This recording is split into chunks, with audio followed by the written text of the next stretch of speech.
दोस्तों, ईरान और इजराइल की लड़ाई अब सबसे खतरनाक मोड़ पर पहुंच चुकी है। हालात इतने खराब हो गए हैं कि डोनाल्ड ट्रंप को G7 की मीटिंग को बीच में ही छोड़कर अमेरिका वापस लौटना पड़ा। अमेरिका ने एडवाइजरी जारी की है, जल्द से जल्द तेहरान खाली करो। मतलब अमेरिका और इजराइल अब ईरान को गाजा बनाने की ठान चुके हैं। नेतन्याहू ने तो इतना तक कह दिया है कि अब हम ईरानी लीडर खेमेनेई को मारे बिना दम नहीं लेंगे। अभी तक 4 दिनों की लड़ाई में ईरान में 250 से ज्यादा लोग मारे जा चुके हैं। मरने वालों में सेना के टॉप कमांडर, वैज्ञानिक और न्यूक्लियर साइंटिस्ट भी शामिल हैं। दोस्तों, इतना ही नहीं, सेना के जिन टॉप कमांडर की मौत के बाद ईरान ने अली समखनी को सेना का टॉप कमांडर बनाया था, इजराइल ने उन्हें भी मौत के घाट उतार दिया है। इजराइल चुन चुनकर ईरान के ऑयल रिफाइनरी और सेना की छावनियों को राख के ढेर में तब्दील कर रहा है। 16 जून को तो उसने ईरान के सरकारी न्यूज चैनल की बिल्डिंग को मिसाइल से निशाना बनाकर जमींदोज कर दिया। दोस्तों, इजराइल का साफ कहना है कि हम ईरान को गाजा बनाकर ही छोड़ेंगे।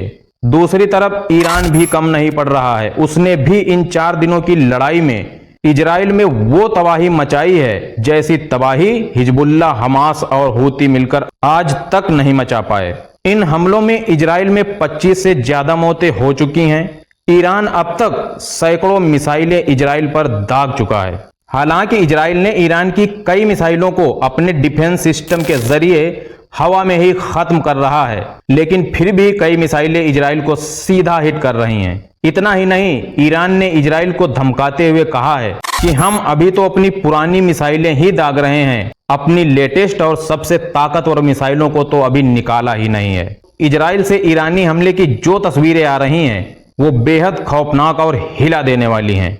ईरान ने इजराइल के कई हिस्सों की हालत तो गाजा से भी बदतर कर दी है। इजराइल सरकार ने तो न्यूज चैनल से ये तक कहा है कि ये तस्वीरों को न्यूज में न दिखाएं। ऐसी तस्वीरें देखने से आम इजरायली लोगों में डर का और दहशत का माहौल होगा। दोस्तों, अब बात करते हैं इजराइल और ईरान की इस लड़ाई के बीच में पाकिस्तान की एंट्री कैसे होती है। दोस्तों, दरअसल हुआ ये कि ईरान और इजराइल की इस लड़ाई के बीच ईरान की नेशनल सिक्योरिटी काउंसिल के मेंबर मोहसिन रिजवी ने कहा कि अगर इजराइल हम पर न्यूक्लियर हमला करता है तो हमारा बदला लेते हुए पाकिस्तान भी इजराइल पर न्यूक्लियर अटैक करेगा।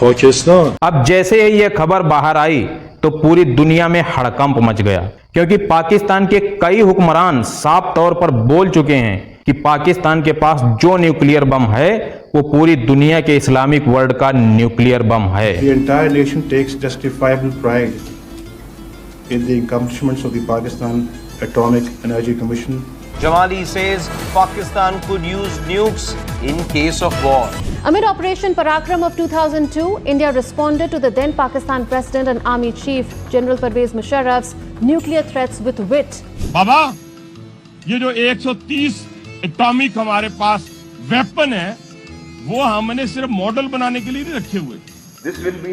इसलिए जब ईरान ने ऐसा स्टेटमेंट दिया तब पूरी दुनिया को यही लगा कि जब ईरान का एक टॉप फौजी अधिकारी ऐसा बोल रहा है तो पाकिस्तान ने ही उसे ऐसा आश्वासन दिया होगा। लेकिन जैसे यह बात बाहर आई तो दुनिया से पहले ही पाकिस्तान की फटकर हाथ में आ गई। पाकिस्तान को ऐसा लगा, यार इस ईरानी अफसर ने क्या बोल दिया है, कहीं ऐसा ना हो कि इजराइल ईरान की ठुकाई छोड़कर पहले पाकिस्तानियों को ही पेलना शुरू कर दे। दोस्तों, ये बात पूरी दुनिया जानती है कि इजराइल और अमेरिका के रिश्ते क्या हैं। अमेरिका इजराइल की सुरक्षा के लिए किसी भी हद तक जाने को तैयार है। वैसे पाकिस्तानियों का तो ये सोच सोचकर ही पैजामा पीला हो रहा है कि कहीं ये बात ट्रंप चचा को पता चल गई कि पाकिस्तान ईरान के बदले इजराइल पर न्यूक्लियर अटैक करेगा तो ट्रंप कहीं कटोरा छाप भिखमंगे पाकिस्तान को भीख देना बंद न कर दें। बस फिर क्या था, जैसे ही यह खबर वायरल हुई, पाकिस्तान के विदेश मंत्री, पाकिस्तान के रक्षा मंत्री ख्वाजा आसिफ, ये सभी इससे पल्ला झाड़ने में लग गए। वो गला फाड़ फाड़ कर ये कहने में लग गए कि चाचा कि हमारे न्यूक्लियर हथियार तो हमारी खुद की सुरक्षा के लिए हैं। हमने ऐसा कभी नहीं कहा कि हम इजराइल पर न्यूक्लियर हमला कर देंगे। पाकिस्तान ने ये कहा है कि अगर इसराइल ने हमारे ऊपर न्यूक अटैक किया तो पाकिस्तान इसराइल के ऊपर न्यूक्लियर हमला कर देगा। ये गैर जिम्मेदाराना और इतना झूठी पाकिस्तानियों को खबर ये बात अच्छी तरह पता है कि Israeli PM Benjamin Netanyahu Pakistan को बिल्कुल भी पसंद नहीं करते। उन्होंने तो एक बार ये तक कह दिया था कि ईरान को ठिकाने लगाने के बाद अगला नंबर पाकिस्तान का ही होगा, क्योंकि पाकिस्तान के पास न्यूक्लियर हथियार है। mission that we have is to prevent a militant Islamic regime from meeting up with nuclear weapons or from nuclear weapons meeting up with a militant Islamic regime. The first is called Iran. The second वैसे is दोस्तों ये मुस्लिम राष्ट्र कितना भी मुस्लिम एकता और भाईचारे की बात कर ले, लेकिन उनमें कभी भी किसी की आपस में नहीं बनती। पाकिस्तान और सऊदी अरब के रिश्ते कई बार बिगड़ चुके हैं। ईरान और सऊदी अरब के बीच शिया सुन्नी मतभेद लंबे समय से चल रहा है। दोस्तों ये बात तो तय है कि पाकिस्तान कभी भी लड़ाई में ईरान का साथ नहीं देगा, क्योंकि पाकिस्तान एक सुन्नी राष्ट्र है और ईरान शिया। वैसे भी बलूचिस्तान को लेकर दोनों देशों में आपसी मतभेद बढ़ चुके हैं। और इतना ही नहीं, 2024 में ईरान और पाकिस्तान के बीच गोलाबारी भी हुई है। दोस्तों पाकिस्तान सिर्फ ईरान के समर्थन की बात कहता रहेगा, साथ कभी नहीं देगा।